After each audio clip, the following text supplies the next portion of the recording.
आज हम new chapter start कर रहे हैं 6.2 क्लास 9 एनसीईआरटी मैथ्स का।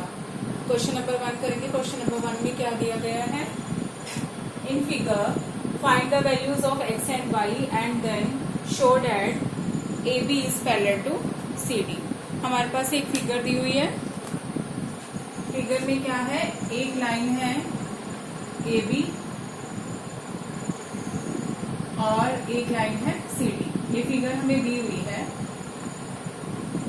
ए बी और सी डी, और उसको एक तिर्यक रेखा कट कर रही है।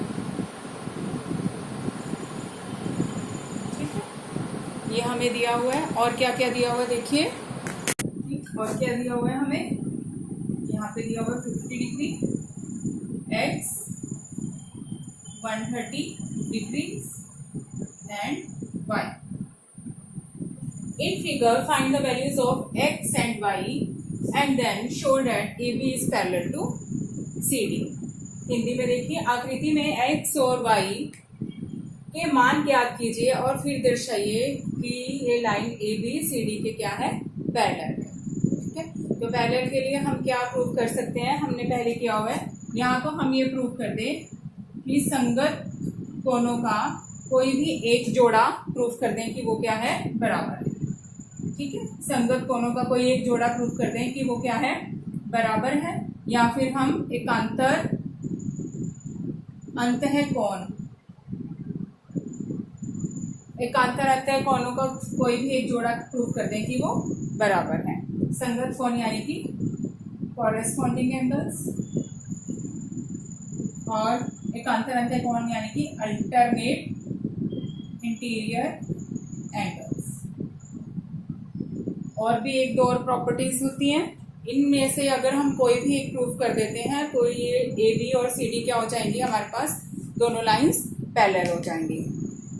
तो अब देखिए, जहां पर 50 डिग्री और एक्स दिया हुआ है, इस पॉइंट पर ये 50 डिग्री है और ये एक्स है। तो 50 डिग्री और एक्स इन दोनों को प्लस करके क्या आएगा? 180 डिग्री। क्यों? क्योंकि ये क्या है? Linear pair. यह एक रैखिक युग्म है। रैखिक युग्म है तो हमारे पास एंगल्स का प्लस क्या हो जाएगा? 180 डिग्री। ठीक है, और एंगल वाई किसके बराबर है? 130 degree. Angle y is equal to 130 degree. क्यों है ये बराबर? क्योंकि ये क्या है? Vertically opposite angles. ठीक है, यानी कि ये हिंदी में पहले लिखेंगे शीर्षाभिमुख कोण। शीर्षाभिमुख कोण। ठीक, अब हमारे पास x और 50 का प्लस आ गया 180 डिग्री, और 130 डिग्री किसके बराबर आ रहा है? y के। तो यहाँ से देखें, यहाँ से हमारे पास x की वैल्यू क्या आएगी? 180 डिग्री माइनस 50, यानी कि कितना आ जाएगा? 130 डिग्री। x की वैल्यू कितनी आ गई? 130 डिग्री। और y भी कितना दिया हुआ है? 130 डिग्री। तो x और y दोनों क्या हो गया? बराबर। ये हमें दिया हुआ था और हमने x की वैल्यू भी निकाल ली है कि वो 130 डिग्री है। यानी कि x की वैल्यू भी 130 डिग्री और y की वैल्यू भी कितनी आ गई? 130 डिग्री। दोनों आ रहे हैं हमारे पास 130 डिग्री। अगर ये दोनों एंगल्स बराबर हो गए, बट ये दोनों एंगल्स है क्या? ये दोनों एंगल्स क्या है? Alternate interior angles. ठीक है, ये क्या है? Alternate interior angles. ये अल्टरनेट इंटीरियर एंगल्स हैं।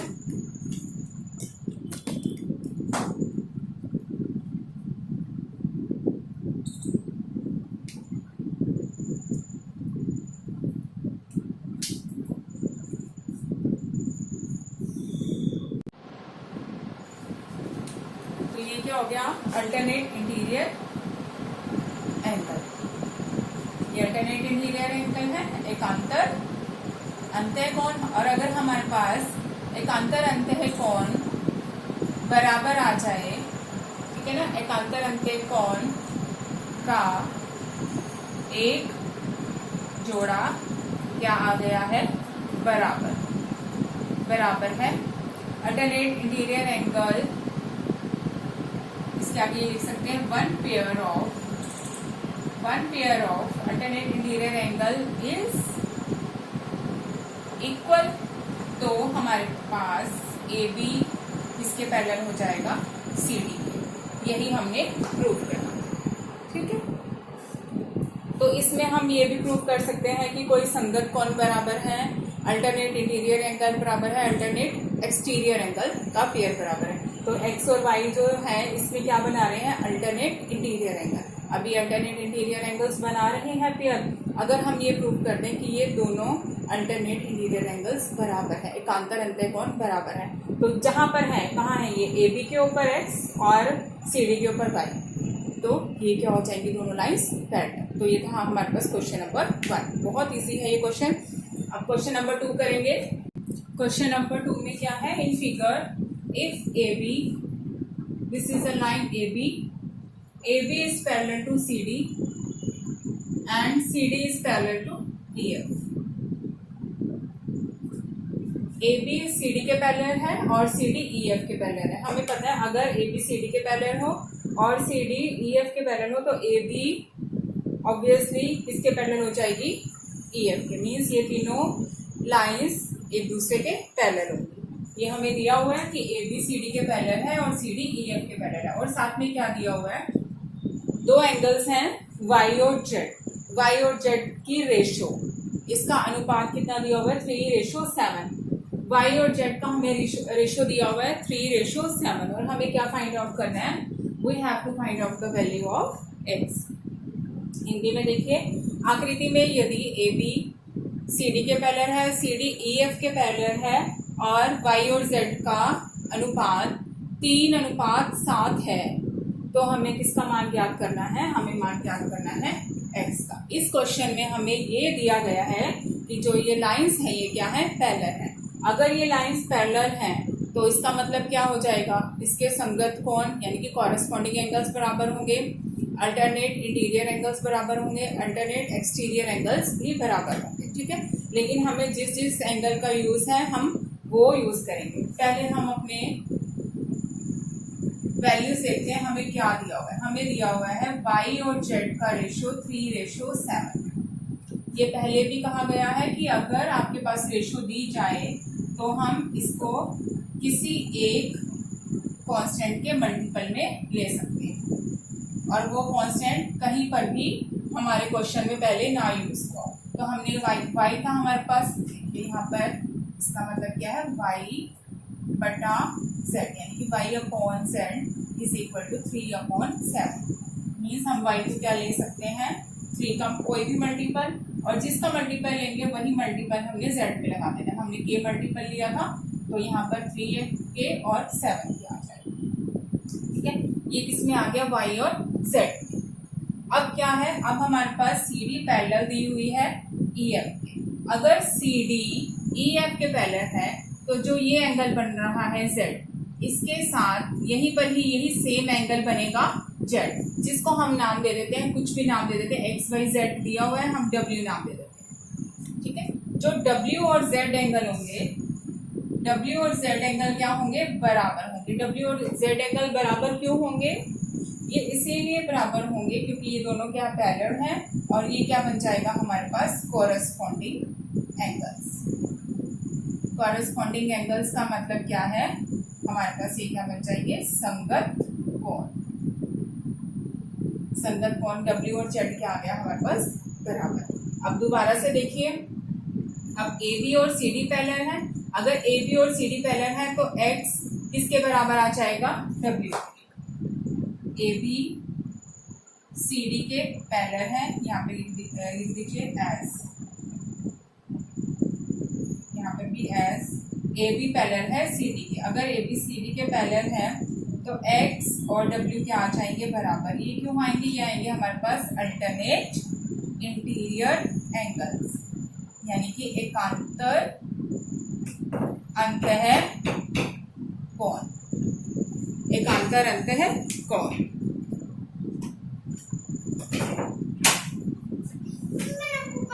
मैं बड़ी बता रही हूँ यहाँ से, अपने सामान को संभाल के रखा करो। ये क्या आ गया हमारे पास, ए बी पैरेलल था सी डी के, तो ये आ गया x बराबर है w।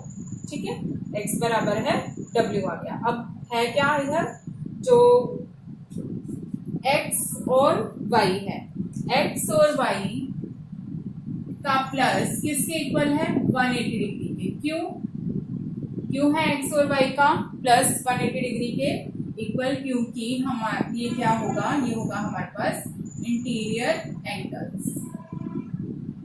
ये इंटीरियर एंगल्स हैं, अंतः कोण है, अंतः कोणों का प्लस जो करेंगे हम वो 180 डिग्री के बराबर होगा। ये बराबर तभी हुआ है क्योंकि ए बी किसके समांतर दी हुई है, ए बी किसके पैरेलल दी हुई है, सी डी।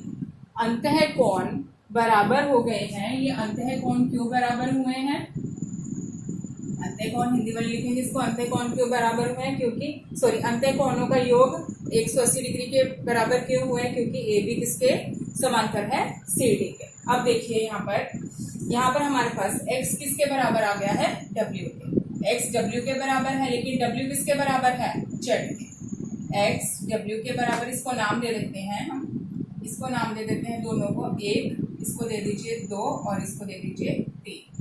अब 2 और 3 से क्या आ रहा है, w z के भी बराबर है, w x के भी बराबर है। ठीक है, 2 और 3 से w z के भी बराबर था, w x के भी बराबर, तो z और x दोनों क्या हो गए हैं, बराबर। z और x दोनों क्या हो गए हैं, बराबर। ठीक है, ये बराबर हो गए, तो हम यहाँ पर x की जगह पे z रख सकते हैं, इसमें हम x की जगह पर क्या रख सकते हैं, z। इसको नंबर दे देते हैं हम 4, इसको नंबर दे देते हैं 4। x बराबर है z आ गया हमारा, x बराबर है z को हम क्या किस में रख देते हैं, 4 में। इंग्लिश में लिख लीजिए, putting z is equal to x in equation number 4। अब यहाँ पे रख दीजिए, यहाँ पर हम क्या रखेंगे, x की जगह पे z, y को वैसे ही लिखा, किसके बराबर आ रहा है, ये 180 डिग्री, 180 डिग्री। ठीक है, तो ये हो गया z और y का प्लस करके 180 डिग्री। हमने z और y का प्लस क्यों किया, क्योंकि हमें z और y की वैल्यूज पता, 3x और 7k। ठीक है, तो अब यहाँ पर इसमें हम z की जगह पे क्या रख देंगे, z की जगह पे हम रख देंगे 7k, और y की जगह पे क्या रख देंगे, y की जगह पे रख देंगे हम 3k, और ये किसके इक्वल है, ये इक्वल है हमारे पास 180 डिग्री। ये कहाँ से आया, इक्वेशन नंबर 5 और 1 से, 5 और 1 से, इक्वेशन नंबर 5 और 1 से आया। ठीक है, तो अब यहाँ पे 7 + 3k यानी कि 10k is equal to 180 degree. तो इधर k की वैल्यू कितनी आ जाएगी, 180 डिग्री को हम 10 से डिवाइड करेंगे तो क्या आ जाएगा, 18 डिग्री। ये बस 18 डिग्री। तो अभी k की वैल्यू आ गई, और हमें निकालनी किसकी वैल्यू, हमें निकालनी है x की वैल्यू। हमने x की वैल्यू निकालनी है, और x किसके इक्वल है, x है हमारे पास, x की वैल्यू निकालनी है, x हमारे पास है z के इक्वल, और z किसके इक्वल था, z था हमारे पास 7k के इक्वल। तो x भी किसके इक्वल आ गया, 7k के इक्वल। तो 7 को किसके साथ मल्टीप्लाई करेंगे, k के साथ, 80। तो ये इसको सॉल्व करके आ जाएगा 126। ठीक है, तो हमने x की वैल्यू निकालनी थी, x आ गया 126, which is our answer. Exercise 6.2 का क्वेश्चन नंबर 3 करेंगे। Question number 3 class 9 maths NCERT का, एनसीईआरटी का क्वेश्चन नंबर 3 है। इफ फिगर, यहाँ पे इन होगा, in figure if A B is parallel to C D, अगर ए बी और सी डी दोनों क्या दी हुई है, हमारे पास पैरेलल दी हुई है, और ई एफ परपेंडिकुलर दिया हुआ है सी डी के, ई एफ परपेंडिकुलर है सी डी के, ये हमें दिया हुआ है, और आकृति भी हमें दी हुई है, ये फिगर हमें दी हुई है।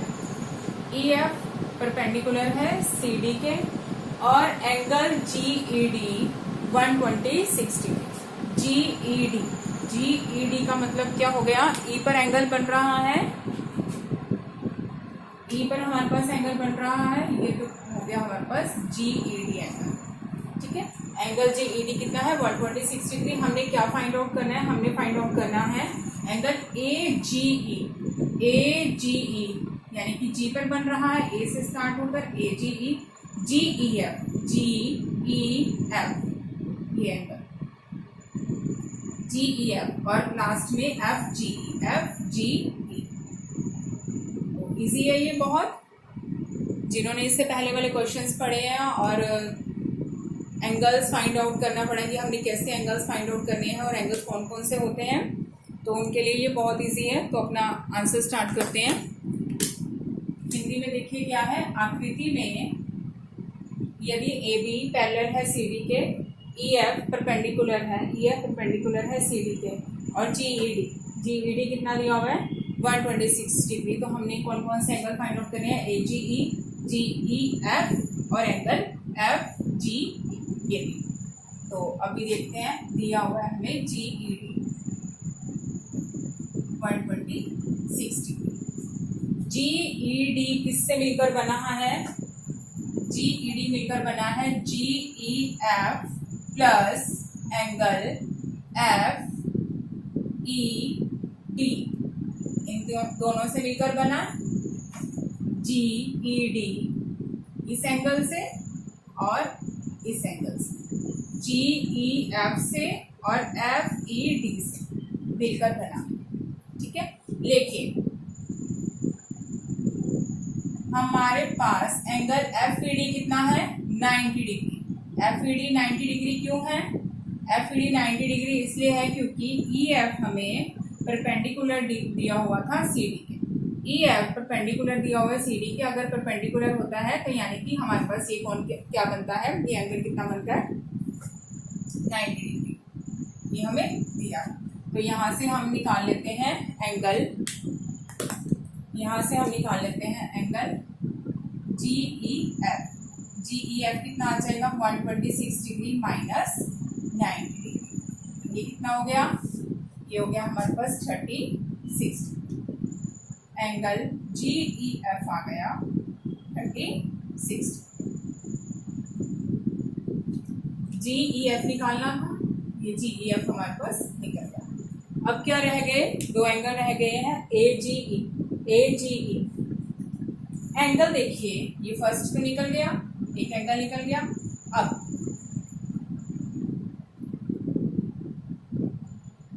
क्या है एंगल ए जी ई, क्या हमारे पास angle A G E angle G E D के बराबर है,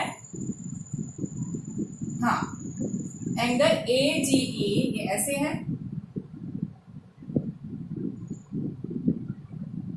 ये एंगल और ये एंगल दोनों बराबर होंगे, क्यों होंगे, क्योंकि जो ये लाइंस आ रही हैं ए बी और सी डी ये दोनों क्या है समांतर है। अब ये समांतर है, पैरेलल लाइन है, तो ये दोनों बराबर हो गए और इनको हम क्या बोलते हैं अल्टरनेट इंटीरियर एंगल्स, एकांतर अंतः कोण।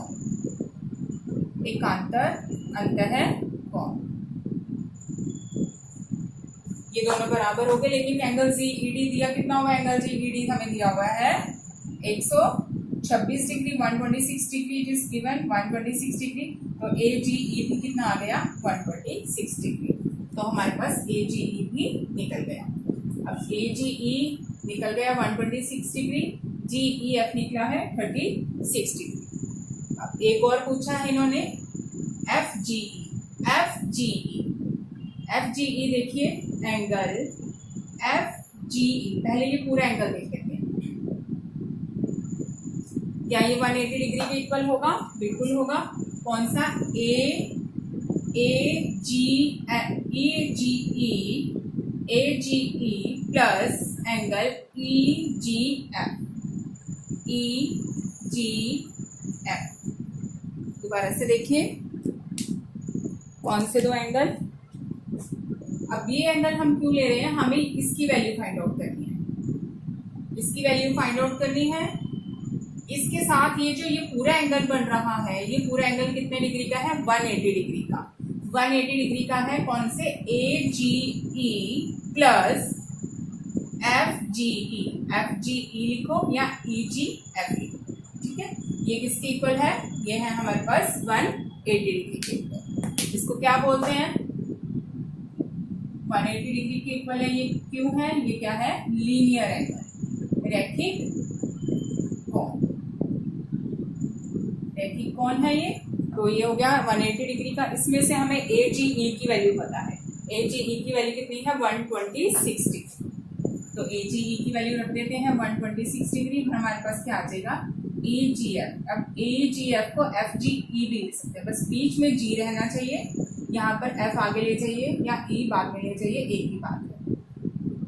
तो यहाँ से EGF की वैल्यू कितनी हो जाएगी? 180 डिग्री माइनस 126 डिग्री। तो ये हमारे पास क्या आ जाएगा?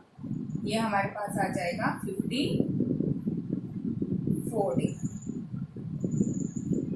तो इसकी वैल्यू कितनी आ गई? 54। इसकी वैल्यू आई है AGE की 126 डिग्री, GEF की आई है 36 डिग्री और FGE की कितनी आई है? 54 डिग्री। ठीक है। तो ये था हमारे पास question number 3। Yes, question number 4 देखिए। क्वेश्चन नंबर 4 में क्या है? PQ पैरेलल दिया हुआ है ST के।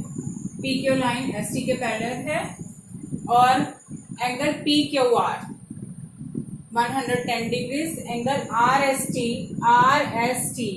130 degree. We have to find out angle QRS यानी कि QR बीच में और S, ये हमें एंगल फाइंड आउट करना है। ठीक है। अब ओके, तो हम इसमें इस क्वेश्चन में हम एक कंस्ट्रक्शन करेंगे, एक रचना करेंगे। PQ को एक्सटेंड करेंगे पॉइंट L तक, जो RS को पॉइंट L पर मिल रहा है। ठीक है, ये हमने कंस्ट्रक्शन किया। हमने कंस्ट्रक्शन क्या कर दिया है? PQ को हमने एक्सटेंड किया है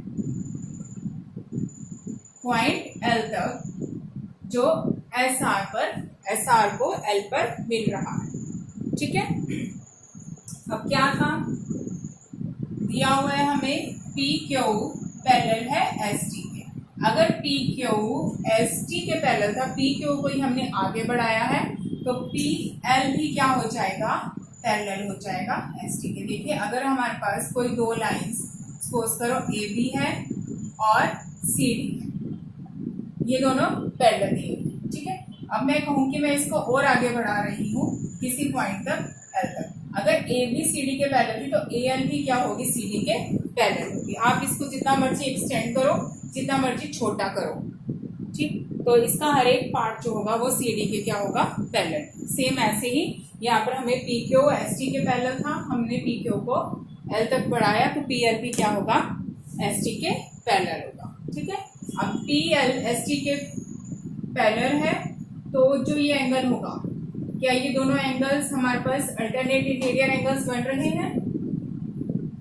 These two angles are alternate interior angles। ये दोनों एंगल्स, इसको नाम दे देते हैं 1। तो एंगल 1 किसके इक्वल हो जाएगा? एंगल 1 हो जाएगा हमारे पास एंगल RST के, जो किसके इक्वल है? 130 डिग्रीज के। तो एंगल 1 भी कितना आ जाएगा? 130 डिग्रीज। एंगल 1 भी कितना आ गया हमारे पास? 130 डिग्री। अगर ये 130 डिग्री आ गया, तो जो ये एंगल है, ये एंगल कितना होगा? इसको हम नाम दे देते हैं 2। अगर ये 130 डिग्री है, but angle 1 plus angle 2 is equal to 180 degrees. क्यों? ये 180 डिग्रीज ये तो यहाँ पर आया हमारे पास अल्टरनेट ऑपोजिट एंगल्स, एकांतर अंतः कोण। एकांतर अंतः कोण के कारण आया है angle 1 is equal to angle RST। अब एंगल 1 और एंगल 2 प्लस करके कितना दे रहे हैं? 180 डिग्री। ये 180 डिग्री क्यों दे रहे हैं? क्या है ये? Linear pair angles. रैखिक युग्म है ये, रैखिक युग्म। अब रैखिक युग्म है तो कितना आ गया 180 डिग्री, बट इसमें एंगल 1 कितना था 130, तो यहाँ पे रख देते हैं 130। तो एंगल 2 कितना आ जाएगा हमारे पास, इसको सोल्व कर लो। एंगल 2 आ जाएगा 180 degree minus 130 degree which is equal to 50 degree. तो एंगल 2 आ गया 50 डिग्री। ठीक, एंगल 2 हमारे पास आ गया 50 डिग्री। सेम ऐसे ही अगर हम इस एंगल को एंगल आर क्यू एल को, angle R Q L, this angle, इसको हम नाम दे दें 3। तो angle 3 plus angle P Q R, ये भी क्या होंगे, इन दोनों का प्लस भी क्या होगा 180। इन दोनों एंगल्स का भी प्लस कितना होगा 180 डिग्री। क्यों, वही लीनियर एंगल्स, लीनियर पेयर मान लो या लीनियर एंगल्स भी बोल सकते हैं, रैखिक युग्म, रैखिक युग्म। ठीक, but angle P Q are हमें दिया हुआ है 110 डिग्री, इसको हमने उसकी जगह पे रखा। तो यहाँ से एंगल 3 कितना आ जाएगा 180 डिग्री माइनस 110 डिग्री, तो एंगल 3 आ गया 70 डिग्री। ठीक है, अब एंगल 3 आ गया 70 डिग्री, एंगल 2 आ चुका है हमारे पास 50 डिग्री। हमें इस ट्रायंगल के, ट्रायंगल क्यू एल आर के दो एंगल पता चल चुके हैं, एंगल 3 और एंगल 2। तो हम ये जो ये थर्ड एंगल है ये फाइंड आउट कर सकते हैं इस प्रॉपर्टी से कि हमारे पास एंगल क्यू आर एस, यहाँ पे एल है तो इसमें हम इसको एल ही ले लेते हैं, Q R L plus angle 3 plus angle 2, इनको प्लस करके कितना आएगा 180 डिग्री। ये क्यों से क्यों आएगा, ये क्या है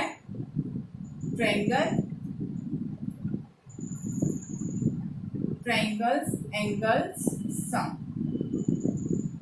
कोई भी अगर हम ट्रायंगल ले रहे हैं, कोई भी हम त्रिभुज ले रहे हैं, तो उसके तीनों कोनों का योग क्या होता है 180 डिग्री। अब एंगल क्यू आर एल लिखें या क्यू आर एस लिखें, एक ही बात है। क्यू आर पे बन रहा है, इसको एल तक बढ़ाओ चाहे एस तक बढ़ाओ, एक ही बात है। Q R S plus angle 3 आया है 70 डिग्री और एंगल 2 आया है 50 डिग्री। ये किसके इक्वल आ गया 180 डिग्री के इक्वल है। ठीक है, क्योंकि हम निकाल चुके हैं कि हमारे पास एंगल 3 और एंगल 2 कितने हैं, एंगल 2 है 50, एंगल 3 है 70। तो एंगल क्यू आर एस किसके इक्वल हो जाएगा 180 degree minus 70 degree minus 50 degree. तो एंगल क्यू आर एस आ गया 180 में से हम क्या माइनस करेंगे, 180 डिग्री में से हम माइनस करेंगे 120 डिग्री, तो ये आ जाएगा हमारे पास 60 degree.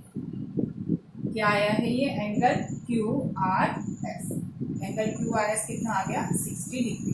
Angle Q R S ही हमें निकालना। ठीक है, तो इस क्वेश्चन को आप ध्यान से देखेंगे, ये बहुत इजी है।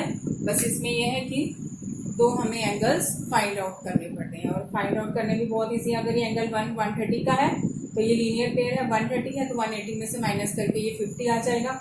ये भी लीनियर पेयर है, ये 110 है तो ये कितना आ जाएगा 70।